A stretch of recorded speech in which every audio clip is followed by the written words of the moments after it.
Mesdames et messieurs, bonsoir et bienvenue dans votre journal local. À la une aujourd'hui, la manifestation contre la réforme des retraites qui a réuni de nombreux Toulousains. Après l'opération escargot menée hier par les forains, nous écouterons la réaction d'Isabelle Hardy, adjointe à la mairie en charge du commerce et de l'artisanat.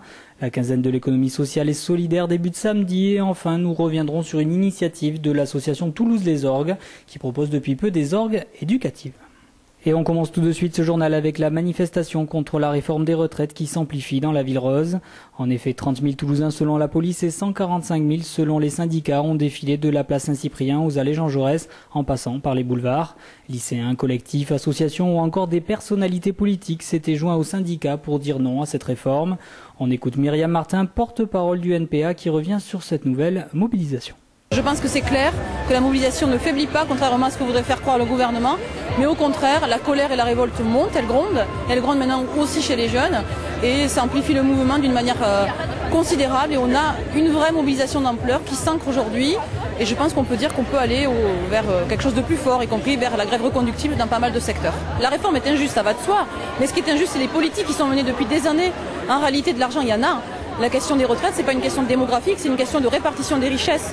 Or, depuis maintenant plus de 20 ans, il y a une bonne partie des richesses produites dans ce pays qui partent aux actionnaires, aux capitalistes et qui sont donc partis au détriment des salariés. En augmentant aujourd'hui l'ensemble des salaires, ce qui serait plus que légitime, de minimum 300 € par mois, on règle le problème des retraites. En répartissant différemment le temps de travail, c'est-à-dire en travaillant moins et en travaillant mieux, on crée énormément d'emplois et on règle le problème des retraites, comme d'ailleurs de l'ensemble des caisses sociales, y compris de la sécurité sociale. Donc aujourd'hui, le problème, c'est une répartition des richesses, et c'est ce que nous, on dit au NPA. Il faut absolument prendre profit pour distribuer aux salaires, et le problème de la retraite et les problèmes de la sécurité sociale est réglé. Mais ça veut dire une confrontation, bien sûr, majeure avec à la fois le gouvernement, mais aussi à la fois avec le patronat.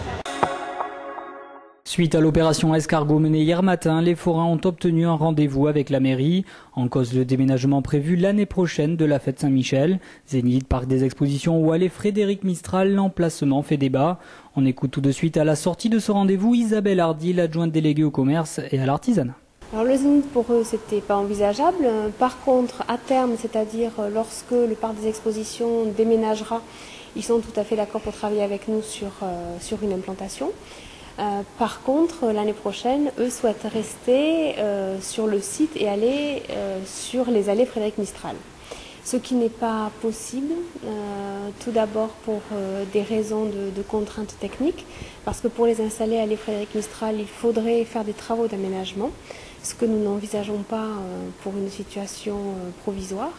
Et puis il y aura quand même l'impact non négligeable des travaux qui auront démarré sur les allées Jules Guesde et qui impacteront l'ensemble de la zone.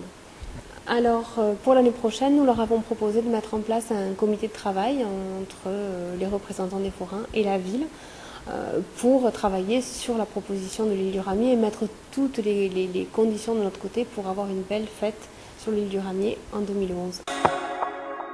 Après le succès des 2 premières éditions, la quinzaine de l'économie sociale et solidaire de la ville de Toulouse commence dès samedi et s'étendra cette année au Grand Toulouse. L'occasion de découvrir des systèmes d'échange différents avec la nouvelle monnaie, le sol violette, mais aussi de partir à la rencontre d'entreprises du secteur. Thierry Cotel, adjoint au maire et vice-président de la commission développement économique et emploi du Grand Toulouse, nous explique l'intérêt de cet événement. La quinzaine de l'économie sociale et solidaire est une manifestation qui met en avant justement l'ensemble de ce secteur-là, l'ESS, l'économie sociale et solidaire, qui a besoin d'un coup de pouce régulier pour se développer. Nous avions un retard assez important sur la ville de Toulouse et la communauté urbaine pour développer ce genre d'économie de proximité. S'il fallait le résumer, et encore c'est pas forcément très juste ce que je vous dis, parce que c'est pas simplement de l'économie de proximité, c'est de l'économie tout court, mais avec un certain nombre de règles ou en tout cas de fonctionnement qui met l'humain un petit peu plus en avant que dans l'économie classique. Vous trouverez donc des conférences, des débats évidemment en grand nombre. Vous trouverez aussi des exemples de création d'entreprises. Des entreprises qui ont déjà quelques années derrière elles de fonctionnement. Vous verrez aussi les accompagnements possibles, notamment le dispositif IRLIS, que Jean-Paul Plat, au sein de la ville de Toulouse, a largement contribué à faire vivre. Et c'est ça l'originalité, c'est de montrer que en soutenant, en donnant un coup de pouce à ces initiatives et en les accompagnant, on a des taux de succès de création d'entreprises et puis de vie d'entreprise qui sont assez importants. Vendredi, une orgue miniature était présentée au public dans le cadre du festival Toulouse les Orgues. Cette réplique d'un instrument de musique bien connu est destinée à des fins pédagogiques auprès des écoles, mais aussi des enfants aveugles. C'est Jean Daldosso qui s'est chargé de la fabrication de cet objet. Plus d'explications avec lui. Bon, un tel objet, ça représente, je crois, entre à peu près 600 heures de travail de fabrication. Les difficultés par rapport à un grand orgue, bon, il y a des jeux plus petits, il n'y a pas les grands tuyaux d'un grand orgue, donc on n'a pas les jeux de basse qu'on a dans un grand orgue, on a plutôt des petits jeux aigus qui nécessitent un soin particulier dans l'harmonisation parce qu'on les entend de près, donc il faut que le son soit travaillé pour être entendu de près, alors qu'un grand orgue est souvent entendu de loin. Le volume est tout petit, la miniaturisation fait qu'on a...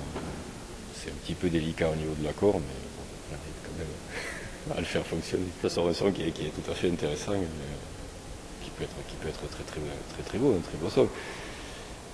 Ce n'est pas un grand orgue, c'est un petit orgue avec donc il n'y a pas la profondeur des jeux graves d'un grand orgue. L'intérêt se fait plutôt dans des petits jeux de détails que dans des jeux de masse. De profondeur qu'on a dans un grand orgue. Voilà, c'est la fin de ce journal. Merci à vous de l'avoir suivi. Dans quelques instants, on se retrouve pour l'invité du jour. Ce soir, c'est Claude Calonge, co-organisateur de Bazar au Basacle.